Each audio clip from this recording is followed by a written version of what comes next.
with this thing that we started roughly 2 years ago before the world ended.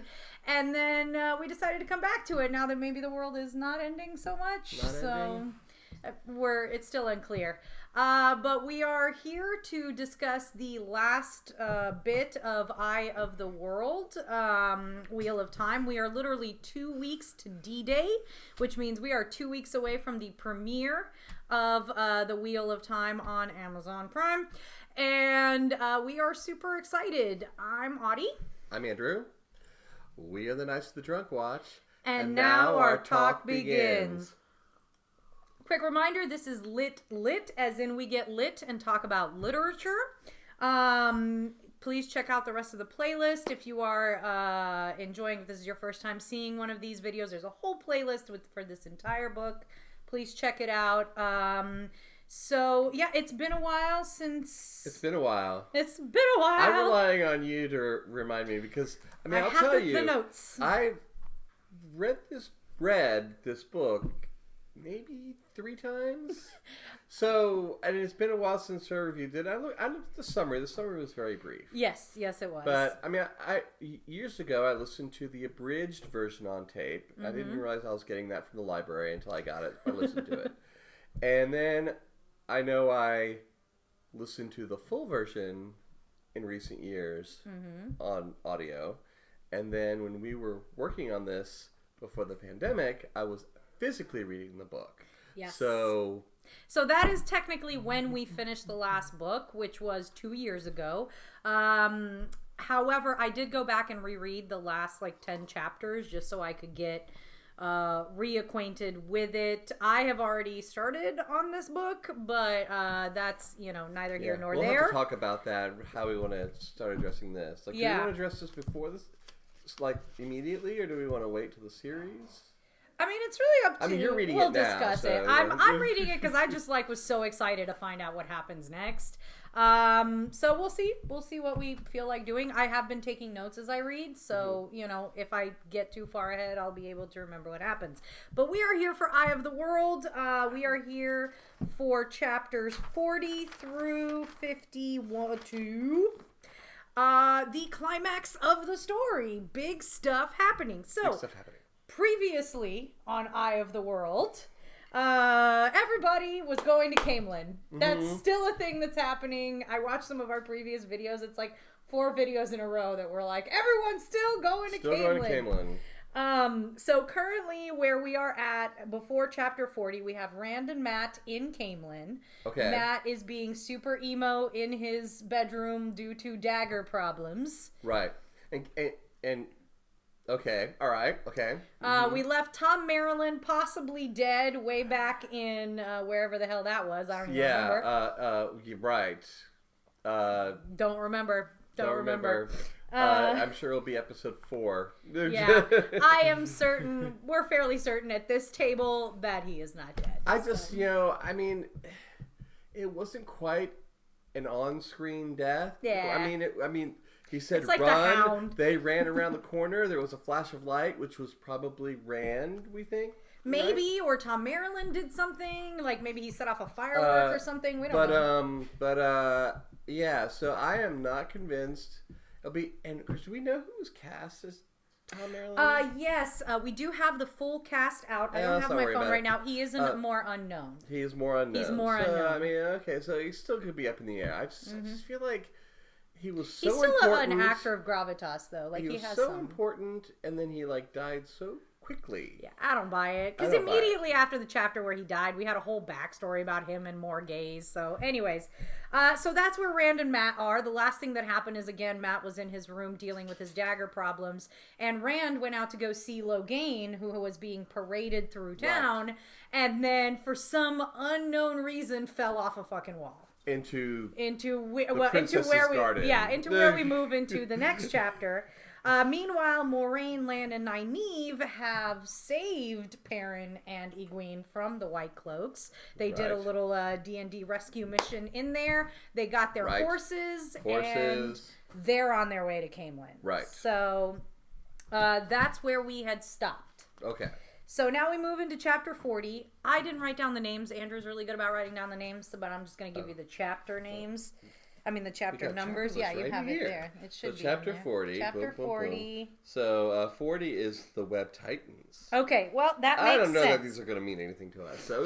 No, actually, I would say that makes sense. So here's the thing. So the first thing we realize, I have Rand is a clumsy motherfucker and falls into the royal gardens. Yeah.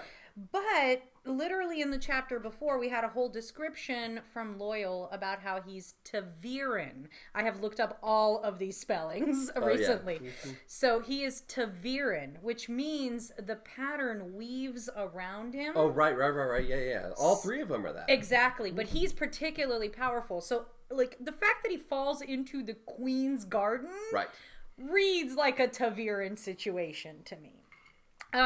He meets Elaine, the daughter heir of Queen Morghese. Gawain, her brother, or Gowan. I think it's Gowan. It's Gowan. I looked that up. Sounds more. It's Gowan. Sounds less homophobic. And then their half brother Galad, who shows up and is like, no, he's broken in. Right. We have to turn him in. He's all rules and regulations. He's very, and his sister, his half-sister and half-brother seem a little more loosey-goosey. Right. Elaine seems to have a little bit of a crush on Rand, a tiny bit. She kind of gives him the eye. She's very pretty. Right? I mean, we stan Rand in this house. Especially with the actor that they cast. Oh my goodness. Anyways, the big thing that happens in this chapter is Rand is taken before the Queen, Morghese, and her Aes Sedai right-hand woman, Elaida. Does she not give her... My memory. It's okay. I feel like she has... Her vibe is very like Lord of the Rings, like Worm Tongue. She's got a little bit... I don't know exactly... So I'm trying to keep what I read here far away, because this book really starts in on, like, Aes Sedai, politics, everybody's dealing with all that crap. But what we do know at this point is Elaida's read Aja, so any man... that's our second least favorite, because Black Aja is the ones that are... to the Dark Lord. Oh, right. That's bad stuff. But Red Aja are like the worst of the Ajas, because all they do is like want to hunt men who might have the one source, or exactly, who channel. And of course, Rand gets taken before them, because that's his luck. And she has this huge speech in front of the whole court where she's like, he's evil and he's going to mess everything up and he's going to kill us all. And I was like... So when I said, like, I get this worm tongue feeling, it wasn't so much the manipulation of the king or anything like that, or the queen, but just very much like, we don't like her. No, we don't. And she's in a place of power to, like, say things that are good for her and not good for our heroes. Yeah, well, and we also... Well, no, hold on. I don't want to talk about that. That's in this book. The other thing that is reinforced, so basically Elaida's like, we gotta imprison this guy, he's bad news, and Morghese is like, look, I've already got enough problems, I got 99 problems and Rand ain't one. Right. So, she's basically like, be about your way, but Elaida's keeping an eye, or trying to keep an eye on him. So Morghese releases him. Elaine has a crush, and then another main thing that is reinforced in this one is that Rand looks like an ale. That's been said several times. Like a what? An ale, which are the people that are like across the spine of the world. Right. So that's been said several times. Clearly, that's important. So that's this chapter. I think it gives us like our first interaction with the royal families, with higher level politics. It brings Rand to the forefront of, you're not just from the Two Rivers. Right. Now big people have their eyes on you. So right. I mean, I don't think there's any doubt just looking at the arc of book titles, but it's like if you question that any of these three are the Dragon Reborn, the real Dragon Reborn. Yeah. You question whether it could be anyone but Rand. I mean... Yeah, I mean, it's... I guess it's not subtle. I feel like they kind of hand it to us at the end of this book, but we'll get to that. It doesn't have to be subtle if it's not really meant to be... I mean... Yeah. It's weird. It's like everybody else doesn't know, and we haven't been fully told. We haven't been formally told, but it's like we're just waiting. We're waiting for it. Yeah. Right. So moving on, chapter 41... that would be Old Friends and New Threats. Well, the new threats are White Cloaks are after them. Those White Cloaks. Again, the damn White Cloaks. Oh, I discovered this as I was, like, doing my read-through, because I think we messed this up in our previous thing, so I just want to correct it as far as the White Cloaks go. The Bornhald that they met originally in, like, Bourne or wherever they met him that first time, they pulled a prank on him. Uh-huh. That is the son of Captain Bornhald that takes Perrin and Egwene. So they're not the same person, but they are related. Okay. And I only say that because that becomes important here. Okay. So, the White Cloaks are after them. They're trying to hide from the White Cloaks. This is still Rand and Matt. The White Cloaks are starting to look for them in the inn that they're at. So things are, closing in around them. Baerlon. Yeah. That's it. And the one, so Bornhald from Baerlon, like that's not confusing, is not Bornhald that captures Perrin. Got it. It's his dad. So the other half of the party meets up with the two. Everybody's back together. The party is reunited. And literally like 2 seconds in, Moraine's like, something's going on with Matt. What's going on with Matt? Yeah. Well, anyone would say that. He's losing his mind. Well, and she's like, hey, let me fix this for you. And he's like, stab. Yeah. And, of course, Lan gets in there, stops all that. The big problem with Matt and his knife, however, is he is LoJack for evil. Like, he is attracting all the evil to him because of because of this evil that has followed him from, it is Shatter Logoth. And this evil can spread out and infect the world. Moiraine is, like, super freaked out about this knife. Mm-hmm. Matt might have to die. Yeah. Well, we don't know what's going to happen. Well, but I mean, she bottles it up. But, right. She says she's going to treat him. She was a little worried about Matt and his outcome. Yeah, and that's literally all that happens this episode. Everybody reunites, and Moraine's like, I got to help Matt because he's in trouble. He's dagger. So that's the old friends is the party reuniting. The new enemies is the White Cloaks closing in, and this evil coming from the dagger. Chapter 42. Remembrance of Dreams. Okay, so that also makes sense. So everybody waits outside while Moiraine is... I'm sorry, it's Moiraine, according to the back. Moiraine. Everyone waits while Moiraine cures Matt, or does whatever she does to Matt in the other room. Evil. And we get our first sort of explanation about what the Eye of the World is. We don't get like an actual explanation of what it is, but everybody's kind of talking about stories that they'd heard about the Eye of the World. And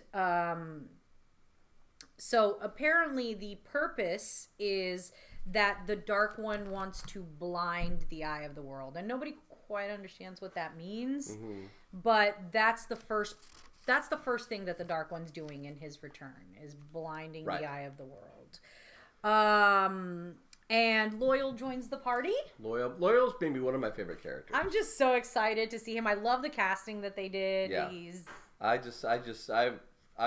I'm in love with Loyal. I cannot wait to see the way his view of the world, I love Loyal. Well, and all of his past is so interesting, and all the steading stuff. We'll get to that in the next chapter, but like he's not just some random guy that's joining the party. Like he has real intelligence and help to give to this quest. So again, it goes back into this whole Ta'Veren thing where people that Rand needs like come to him to help him in his time of need.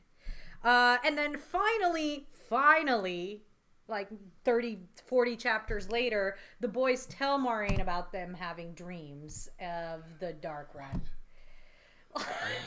These idiots.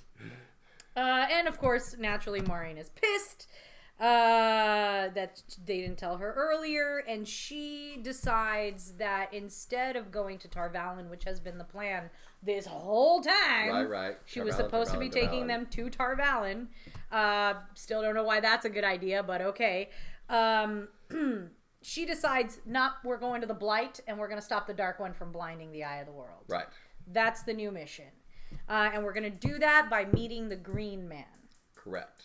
Who apparently guards / protects the Eye of the World. Loyal's super excited to meet him. I have this written later, but to me he reads like Tom Bombadil. Yes. Yes. It's a little, you make the trees sing. And, sorry, Robert Jordan, we keep talking about Lord of the Rings. And Game of Thrones, but, and then that's that chapter. There's a lot, like 3 or 4 chapters in here where they're just like planning time. We got to deal with what's coming next. But they are heading to the Blight, and they're going to go to the Green Man. So chapter 43. Decisions and apparitions. That makes sense. Literally, I have like 4 things written here. Good job. So, yeah. So we get information, a lot of information from Loyal about the steading. We find out that within steadings, the one power does not work. You cannot touch the true source while you stand in a steading. Right. Steadings are basically the home of the Ogier. It's Ogier. Ogier, yeah. So a lot of the male channelers took refuge in the steadings to prevent themselves from going mad.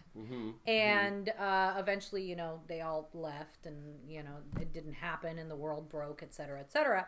But what they did is they created the ways as payment, like, thank you for letting us stay in your steading and protecting us. Here are the ways so that you can move about easily. And then created the way gates, which is basically, it's like portals. Like, you go in the portal here and you travel through some dark plane. It's like a wrinkle in time. It's another random. Exactly. Exactly.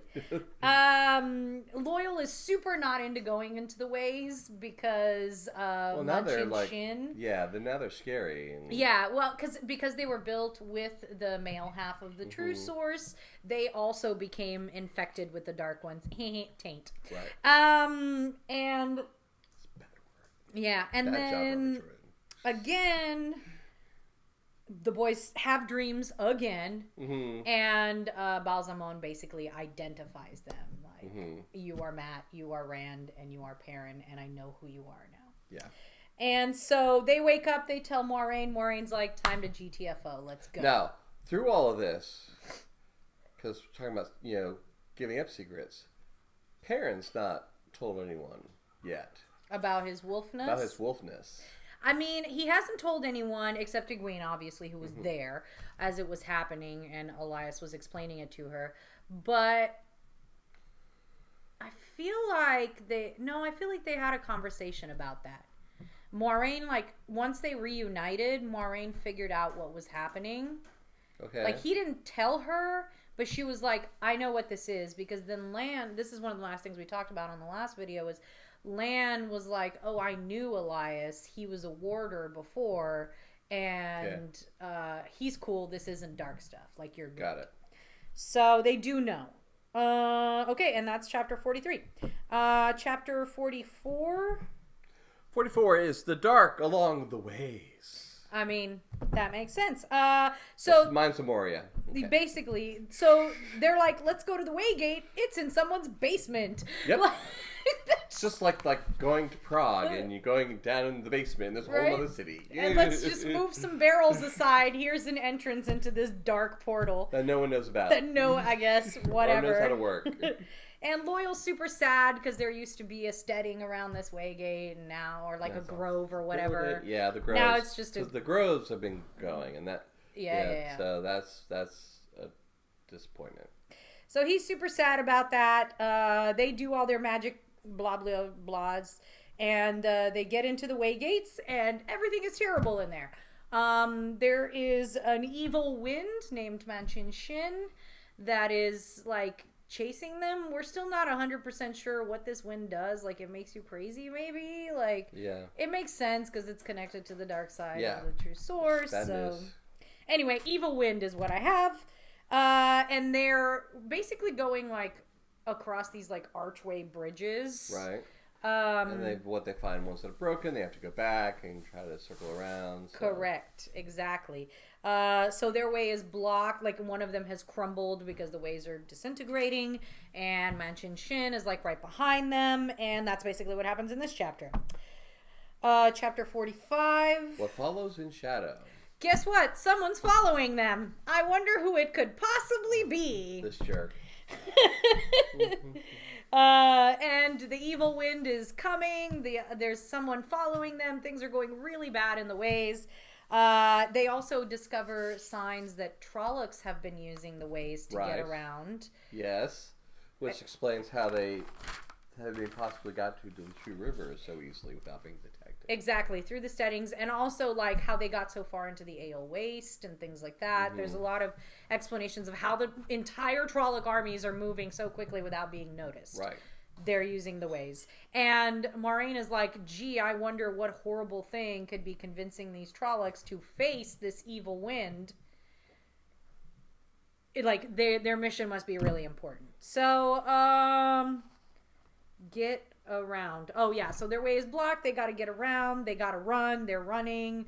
That's very Minds of Moria.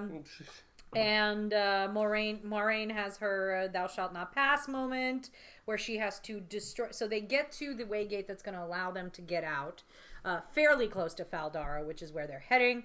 And they discovered that the key is missing, or there's something wrong with the key. It has been defaced. That's it. Right. It's been defaced by Trollocs. And so she basically uses the one power to destroy the key. And they all run through. Now, the evil wind cannot follow them outside of the Waygate. However, because she has destroyed the key, the Waygate is now permanently open. Correct. As well. So I'm sure that won't come back to bite us in the ass eventually. And they're on their way to Faldara / Minas Tirith. Right. Which is like basically the bastion against the Blight. Mm-hmm. So that's that chapter. Super easy. There's a lot of like travel, let's rush, let's go do stuff. Chapter 46. Faldara? Of course. Faldara is a bastion against the evils of the Blight. As they start moving into the Blight, they start to see the environmental problems that are happening, the actual Blight, the destruction of the environment. We meet Lord Algamar. Who is basically the leader of Faldara. He's in charge. He's the Lord Commander. And apparently the Faldarans / Shinarians, because this is the region of Shinar, they like love formalities, and they love to like say all the titles and bow a lot and like, you know, do all the formal things. And the big thing that happens in this one is Moiraine, of course, tells him, like, look, we got to go see the Green Man. That's why we're here. And Lord Algamar gets informed by Ingtar, I think is his name, that some dark friend type creature person has been captured in town. And we discover that it's Padan Fain. So Padan Fain has been captured. He's now being held in Faldara. Finally we deal with them. Oh, God, that little bitch. That little bitch. I can't believe, like, I started this book and I was like, why are we still dealing with Padan Fain? Anyways, so that's that chapter. We arrive in Faldara, we meet Lord Algamar and the Shinarans, and we capture Padan Fain. Chapter 47. More Tales of the Wheel. Okay, more talking. Lan and Moiraine decide to interrogate Padan Fain and figure out what he's been up to. While they're in that room doing this, Lord Algamar and the young'uns, is what I'm calling them, including Loyal, get a little bit of background on Malkir and Lan's background. There we go. Of the Seven Towers. We skipped Lan's background. There it is. So basically the story is two brothers. One is king, one is not. The one that is not king has a wife who's kind of a bitch, and she convinces her husband to go to Shal Ghul, start some shit. Her husband dies. She blames the king for some reason. Complete nonsense. And basically she brings in, I think this is the important part, and I think I'm not getting this incorrectly, because there's the story of Manetheren and then there's the story of Malkir, and it's all very confusing. But I think it's Malkir specifically that I think it's Mordeth in this one. I may be getting this wrong, but I'm trying to remember. But so I think she calls upon this guy named Mordeth to destroy basically all of Malkir and eat its soul and let it be taken over by the Blight. Mordeth is the creature in Shal Ghul. Right. He is the great evil. So I cannot remember exactly if that's part of the Malkier story or the Manetheren story where, which happened at the Two Rivers. But anyways, basically the answer to all that is Lan is a king without a kingdom. He's the last of his peoples. He was sent out as Malkier was going down in flames.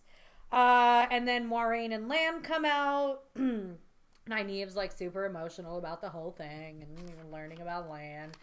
And I really hope they sell that relationship a little better in the show, because in the book it's very like, where did that come from? Like suddenly she's like, let's get married. Anyway, that's in the next chapter. It's chemistry. I guess. I guess when you come from a small town, you're like, oh, I met this nice guy. We should probably get married because that's what we do. Boy, you probably saved her life or something, right? I mean, several times. So, and then Moiraine and Lan come out of interrogation, and we get a little bit of background on what Padden Fane has been doing, which is that he was basically cursed by the Dark One to be a bloodhound for Rand. Right. So he will never be able... I feel like Padden Fane is Gollum. Yeah, I think for the book, he was always like in the background. It's like there's always someone coming, and it's just he's following them through the Mines of Moria. Yeah. Like he must pursue the main character. Like it's got that flavor, and he's like being changed physically by this curse. Anyway, so he's a bloodhound. He will compulsively follow Rand. But the big thing that we get told in this one, which I think is one of the most important, is the evil wind was scared of him. Manchin Shin was like, nah, I'm not fucking with this dude. So, like, there's a lot of evil, and we don't know who's the evilest. Right. Well, I think Baalzamon's the evil. See, you say that, but the way they're selling Mordeth is a little fucking insane, too. So I don't know what the relationship between those two is. And then Isn't Mordeth the servant of... I'm not sure yet. Well, I mean, he may have been initially, but, like, then he became the evil of Shadar Logoth. So I don't know. I haven't had clarification on that yet. Okay. And we're off into the Blight. Chapter 48. Is it the Green Man? No, the Blight. The Blight. We head off into the Blight to go meet the Green Man, and then we get a little bit of an escort of some Faldarans, and then the rest of the Faldaran army are on their way to Tarwin Gap to have a big battle with Trollocs, and dark fiends and all sorts of dark things that are coming out of the Blight. The Faldarans are, they're off to retake Osgiliath, and as they move into the Blight, everyone is having seasonal depression. So everybody's super sad, I guess. Like, the Blight affects everybody. Even Loyal, who is like usually happy-go-lucky, is super depressed, and the land's all gnarled and twisted, and it's all just awful over there. And then we move into Lan and Nynaeve relationship problems, where like Rand is super awkwardly trying not to watch them have an emotional conversation about how she wants him to marry her. And he's like, nah, I'm not going to make you a widow. That's not going to work. Also, Moiraine. So clearly Lan like cares about her and probably wants to be with her. But he's got a sworn oath. Yeah, he's sworn 97 different oaths to Moiraine. And also, like, warders don't have the safest job. Like, they put themselves between any harm and their Aes Sedai, which at this point could mean the Dark One. Right. So, not a lot of life expectancy here. And she's really young. So, and he's not. He is quite a bit older. I think they cast him young in the the series. They need to be young and hot. So. Yeah. So that they can grow over the next 14 fucking seasons. Anyways, that's that episode. Chapter. Chapter 49? The Dark One stirs, not stiffs, which is what I originally read. The Dark One has a stiffy. Okay. So we're all, Egwene and Nynaeve are having a high school moment over land. I wrote, oh boy. And that literally, like, one thing happens in this chapter. They're being chased by many bad things in the Blight. Like, it's just like, oh, you're here. Blah, blah, blah, blah. Everything comes after them. And they're saved by the Green Man. Like, they, like, go over a hill and they're like, oh, there is an oasis in the middle of the blight. Like, it's beautiful and green and full of greenery. And so they meet the Green Man, who is Tom Bombadil in my brain. And we find out that he protects the Eye of the World. Moiraine explains to him why they're there and what's happening. And the Green Man's like, yes, I hath foreseen it. I will take you there. Like, I have been waiting for this moment. My whole life has been building to this. It's time to go. So clearly it's more than just, like, if anybody walked up and was like, I want to see the Eye of the World, probably not. But big stuff's happening. And that's chapter 49. Meanings of the Eye. Chapter 50. We get to the Eye. So super fast. I mean, it's not very far. The Green Man, obviously, if he's protecting it, he's nearby.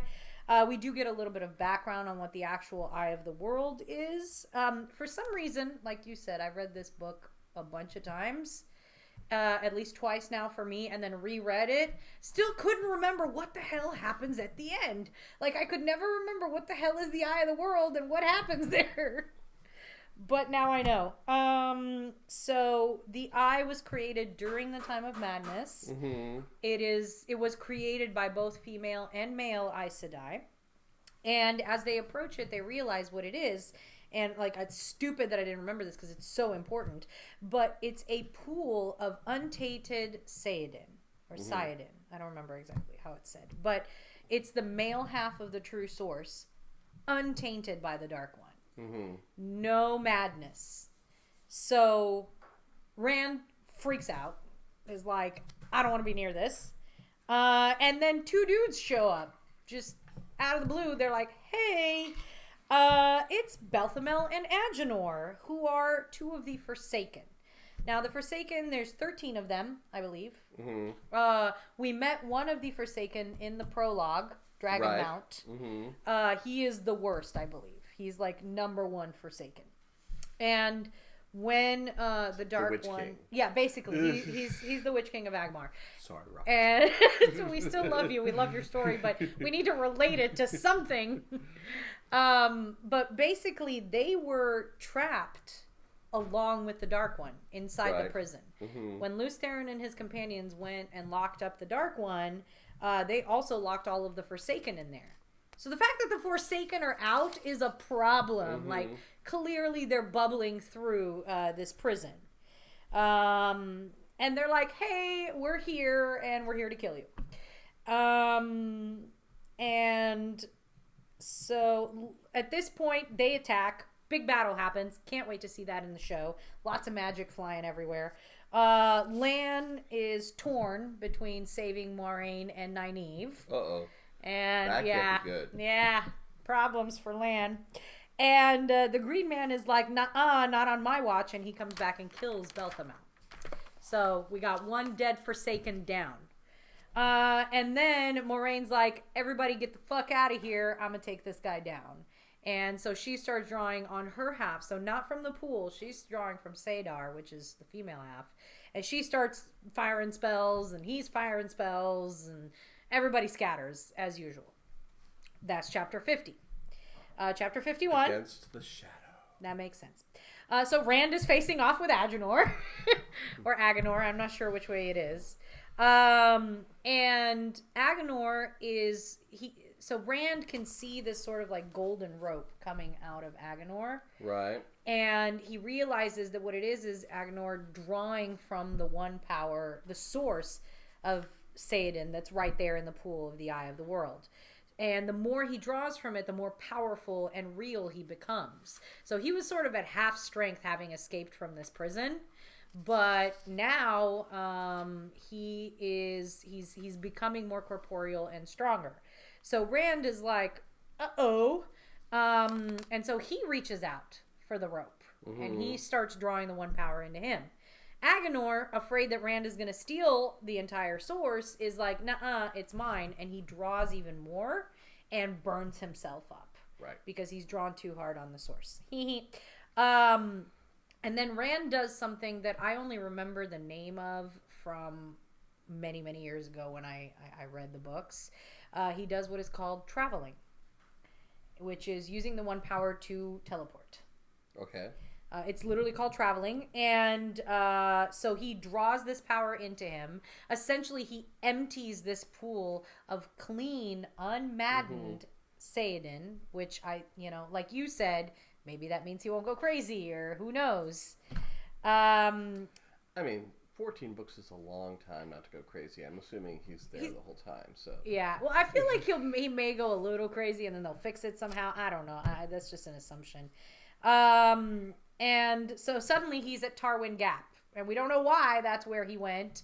Might be a Taviran thing, who knows?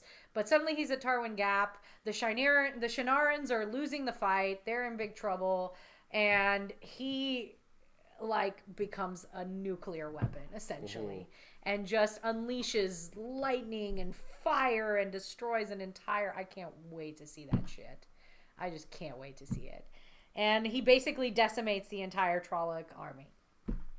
And is seen doing so. Now, they don't see that it's Rand, but they do see a human appear and lightning coming down from the sky and big walls of fire and all that. He uses all his big spells. And then he travels again and finds himself face to face with Balsamon. This scene was weird. I didn't quite understand what was going on. They're in the room where he's met Balsamon before in his dreams. Yeah, in the prison. And then, I guess that's the prison, is this, random tower that he lives in. And then, or I guess that's Shal Ghul, I don't know. And then he's so here was my question. And I wrote on here spoilers. So spoilers for the first, 3 chapters of The Great Hunt. And it's one very minor spoiler, so we're gonna do it. So, fair warning. So what Rand does in this scene is he grabs a sword. He grabs his sword, in fact, I think. Right. And he cuts at the black tether of power leading to Shaitan. We find out in the first chapter of The Great Hunt, actually, I think, that the heron-marked sword is a weapon that was created by the One Power. That's the big deal about the heron-marked sword, is they are ancient weapons. Right, because we never find out in Eye of the World. Exactly. What the fuck is going on with heron-marked sword? Yeah, well, they give it to you in the first chapter. If you actually read maybe the first chapter at the end of The Great Hunt, you might catch that. But, so I don't know how much that plays into it, but he draws his own sword and cuts through. So that weapon that wields the One Power, essentially, cuts through the power of Shaitan. And then he's like, yeah, I defeated him. There's 13 more books. I don't think he did. He's super excited that he did it. Well, he doesn't know there's 13 more books. Right. He thinks it's over. Yay, I can go home to Aemon's Field now. And that's basically where chapter 51 ends. Chapter 52. There is neither beginning nor end. Rand once again travels. He travels back to where everybody is and appears at the... Yeah, I mean, he is heavily using the One Power right now. Big fucking displays. Everybody reunites. Everyone is miraculously still alive. And Rand is running down the hill screaming, I defeated Shaitan. And Marianne's yeah, sure you did. Of course you did. And she's basically nah, you didn't. But good job anyways. And then at this point, Rand, what I called Rand comes out of the closet. He tells all of his friends that he touched the true source, that he can use the One Power, and everybody's nobody's ew, get away from us, but nobody's yay, good job, because everyone's great, he's gonna go nuts, this is gonna suck. And enjoy it while you can. Right. And beneath, so they go back and they check the land, I believe, and maybe Nynaeve, I don't remember who. They go and they check what was the pool of Saiyajin, which is now empty, and they discover 3 items. Right. They discover a banner of the Dragon Reborn, of Lews Therin, actually not Reborn, of Lews Therin Telamon. Right. Which is the Dragon Fang that used to be. So the male Aes Sedai symbol is this dragon fang. Right. The female Aes Sedai symbol is the flame of Tar-Valon. And then the symbol, I guess, of the one power is those two layered together. Got it. But that symbol is illegal. And now the dragon fang is used only to, like, accuse people of evil. Like, they draw it on their doors. Or that they're crazy. Or yeah, basically. They're gonna, yeah. So, bad news. But there is a banner for the dragon underneath this pool. For the dragon who sucks up the good one power to become the dragon reborn. Exactly. They also find the Horn of Valir. Which its main purpose... what is it called? Valir? Is it called the Horn of Valir? Am I wrong? I really think it's Valir. It's right here. It says here. The Great Hunt of the Horn. Where are you? I thought the Horn of Valir was Tolkien. I really thought it was... Hold please. Hold, please, no, you're right. It's the Horn of Valir. I see that all becoming mushed in my brain. I don't remember what the one in... It don't matter. Whatever. Anyways. It's correct. You were correct. You wrote that the right thing. So, the Horn of Valir is found, and it basically does what the other one does, which is the grave is no bar to my call. It's designed to bring dead heroes back to life. Real Tolkien. Anyways, not important. Well, he didn't invent it, but it's okay. But it's really okay. And so the Horn of Valir is in there, which super confusing because the Horn of Valir is what they're supposed to be hunting in the Great Hunt. But it hath been found in the book before the Great Hunt. So, I don't know. I thought they used the Horn of Valir to call the Great Hunt. No, the Great Hunt's already been called in this book. Oh. They're hunting for the Horn of Valir. Well, Rand won that one too. Yeah, I'm like, why is there a whole book hunting for a horn that was found in the previous book? That's going to be interesting. And then the third thing that they find, and the most troubling for Moiraine, is a Quendalar, which is basically an unbreakable substance that was created way back when. And once it is created, and like basically once it sets, nothing can destroy it. It only takes in that which makes it stronger. Harry Potter quote. And it is broken. It is shattered in pieces, and Moiraine recognizes it as one of the seals to the Dark One's prison. Right. So, a couple of things about that. We do know from some of the information that was given earlier in this book is the horn is only found right before the last battle, which means we're heading into the last battle. This guy's getting out, and he's getting out soon. Like, his people are bubbling up through the surface. The seals are breaking. The dragon is reborn. Things are moving. They're getting in motion. And she holds on to that. She holds on to all three of these items. And she wonders if the eye was made specifically to protect these things. Not for whatever other reasons where they were like trying to save some safe Saiyajin or whatever.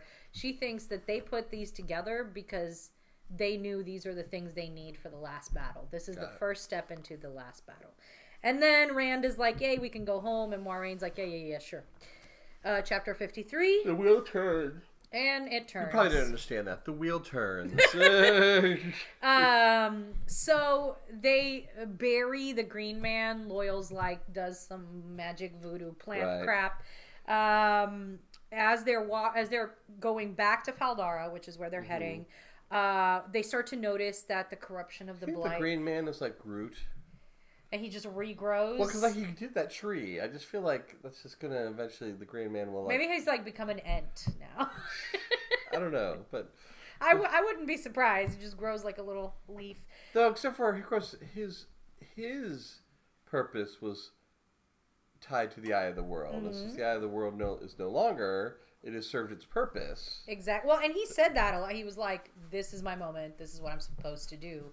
Is hand this stuff over. Like, it definitely feels like whatever the prophecies are, they're starting to line up. And not only are they lining up, but they're coming true. Right. So they do that. As they're traveling back towards Faldara, they realize that the corruption of the blight is starting to recede. Mm-hmm. So whatever Rand did to Balzamon, it wasn't nothing. Like he did. Oh yeah. I think he cut him off. He definitely like set him back. Yeah, what I imagine is like he put a foot in his face and shoved him back in the prison a little bit more. like, no, not yet, bitch. And then they get back to Faldara where they are greeted with a lot of joy and happiness because they find out that they won in Tarwin's Gap. And that is the moment that Rand actually realizes, oh shit, I really did do that. Right.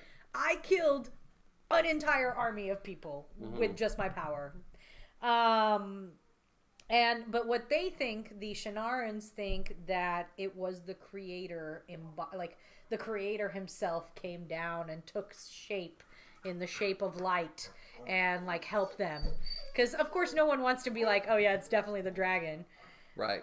And then just a few things that wrap it up, which is Moiraine tells Lord Algamar about the horn and about the things that they found, which I thought was surprising. Like I thought she'd keep that closer to the chest, but whatever. And he's like, hey, let's take the horn and go take down Shal Ghul right now. And she's like, no, we're not going to do that. I'm going to send it back to Ilion where it belongs.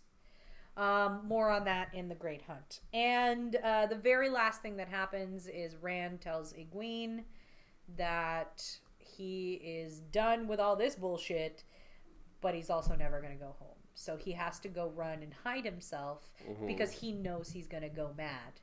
Like he thinks he's going to go mad. Like as far as he knows, he's using the one power and he used it like to destroy a lot, including Balzamon possibly, like as far as he thinks. And so he's like, I got to go or I'm going to set the world on fire. Yeah, of course. Yeah, I mean, he's not. I mean, I wonder if he'll ever make the connection that he's used the one power. No, they do talk about that because, like I said, he comes out of the closet. No, but like, I mean, you know, it's a question whether he uses it in when we lose track of what's his name, but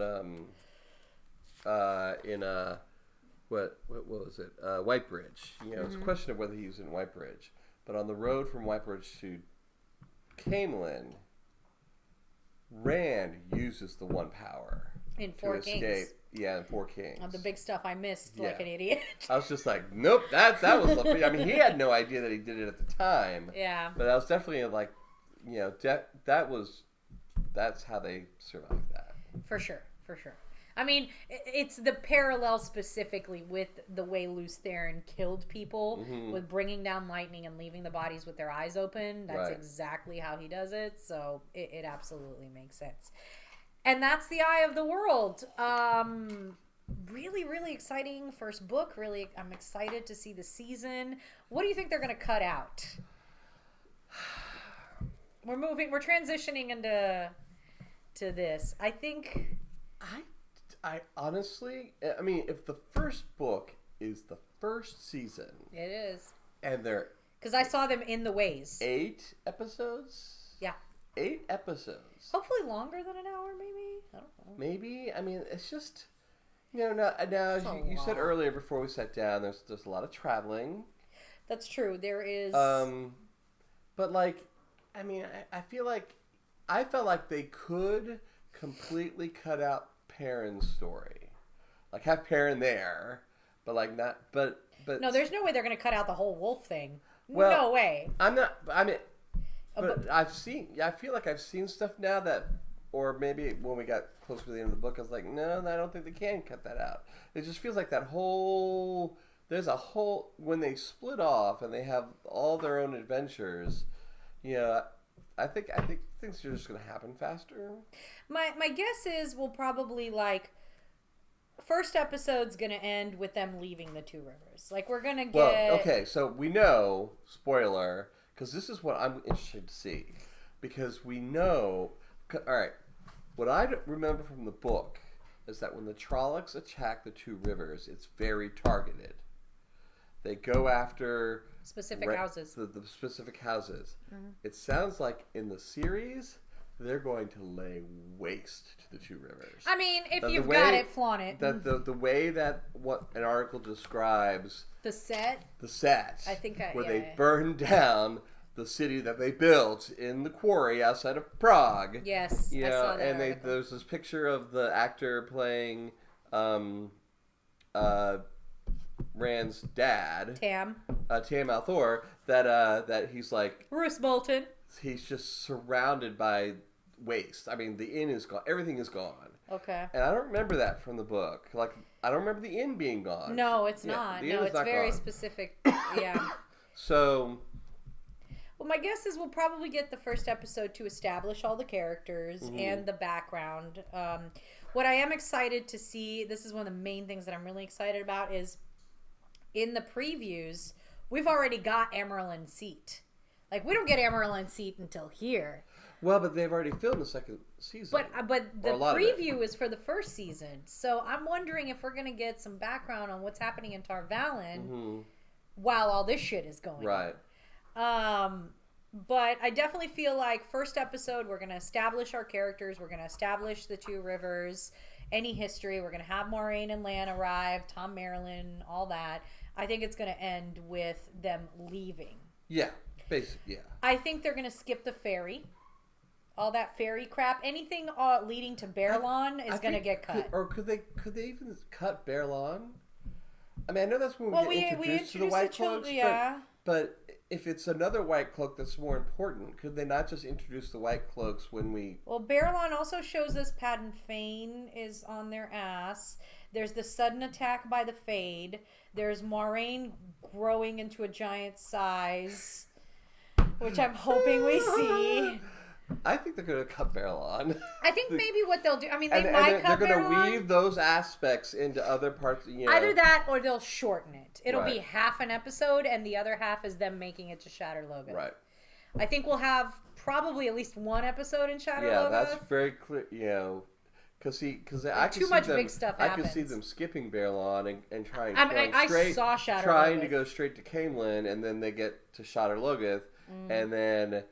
Of course, that's escaping from there is where they get divided. Like, I really hope we get to see the night chase where they're being chased by the Trolloc armies and they make their way to Shatter Logoth. Like, that's a great... And I know we're going to see Shatter Logoth because I saw it in the previews. Well, and we saw Mordith, and the Mordith's lines are going on. Right.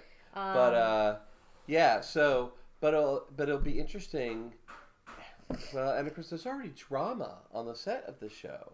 Matt has been recast. Yeah, what the fuck was that about? Like, no one knows why. They're keeping it real hush-hush.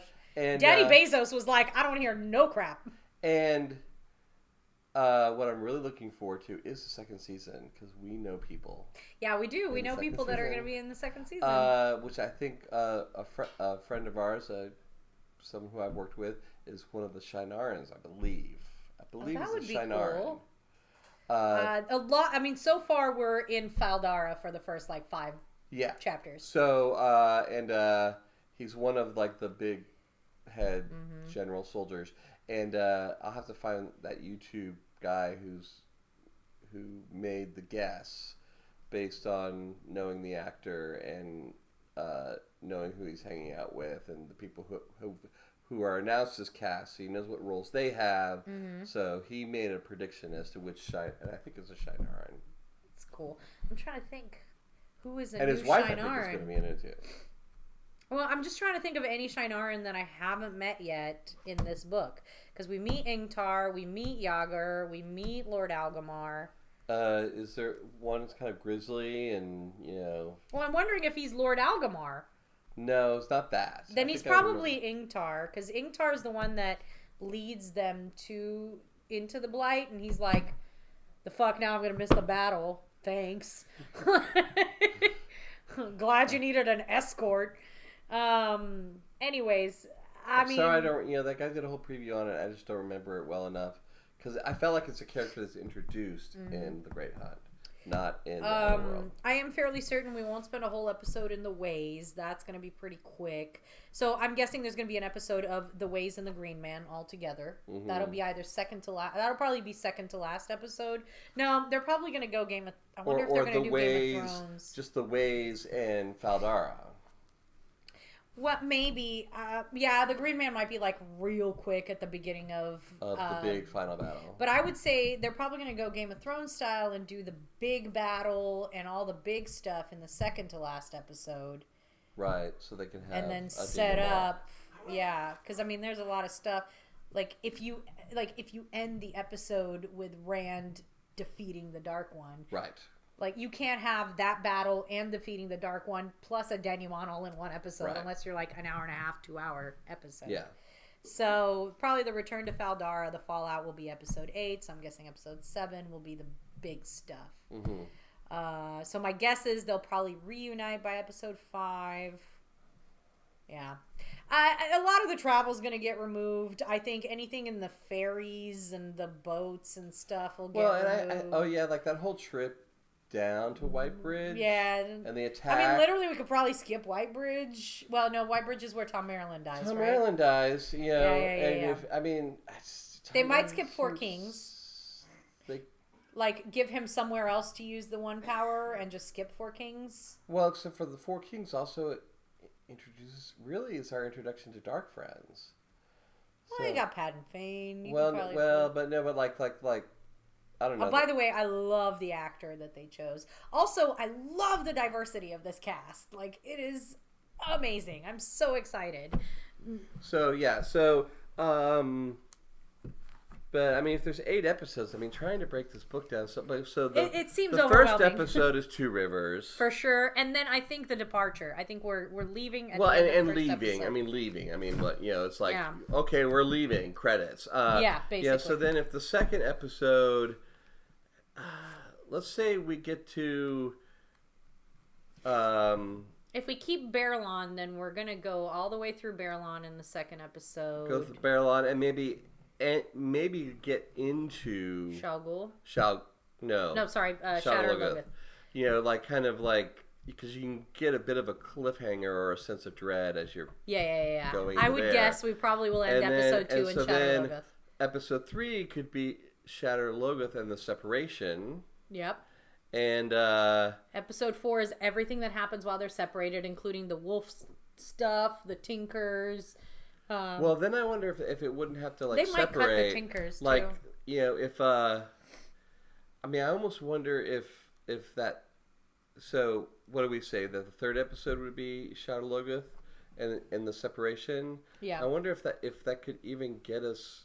That seems like a lot to get us. We gotta have Bornhold. He's important, so we can't skip all that crap. Well, no. But I'm just like if we got down, like if episode 3 could end with Whitebridge, you know, and maybe we would skip the others getting to Whitebridge, you know, like just know that Moraine is on their trail, but like skip like them. Well, that could be happening at the same time, like the rescue, because they're definitely gonna. I feel like they're gonna keep the rescue because it's exciting. The wolf fight, all of that stuff with the right. But I'm saying like with Moraine and Lan and Nynaeve, they go to Whitebridge. They learn a lot about Whitebridge, and then she makes a decision to go after Perrin. Yeah, I don't think we need all that. They could skip all that because I think because Rand and Matt can learn whatever they need to in Whitebridge. Because can't skip Caemlyn. Caemlyn's got to be a full episode. Right, but we could have the road to Caemlyn is one episode, and maybe it's the Caemlyn. You mean like from Shatter Logoth to Caemlyn? No, for like Whitebridge to Caemlyn, and maybe it's Whitebridge to Caemlyn and the wolves. Maybe that's what's together. See, I don't think we're gonna get because you're probably gonna have a climax. Because from Whitebridge to Caemlyn is when Rand uses the one power for the first time. If he didn't use it in Whitebridge, and then the parallel story is of course Perrin learning that he's a wolf friend or whatever that is. And so, you know, because then we're like episode 5, so then episode 6 could be Matt at Caemlyn and the rescue of Perrin. See, I think that Whitebridge and the rescue is going to happen in the same episode. Like, that's going to be 2 things happening at the same time. And then we'll get basically the road to Caemlyn. Because if the Eye of the World is episode 7, so then episode 6 could be reuniting in Caemlyn, heading for the Ways, and going to Faldara. So that episode 7 is the eye of the world, and then episode 8 is... It's Camelin and Faldara that are really important. Those two are going to have their own episodes, I think. The reuniting at Camelin. Not his interchange with the Queen and all that. Yeah. So that's already the episode before. That's I know. I'm beating on I'm beating on the table. Oh, okay. Yeah. I beat on the table, and it makes the dog anxious because she thinks something's happening. We're getting long anyway, so we should probably put aside our predictions for the show. Oh my god! So we just wasted 15 minutes, and that's okay. Talking about an actor who's playing a character that no one remembers. So Pfeiffer's had enough. Pfeiffer's had enough. So I guess that's it.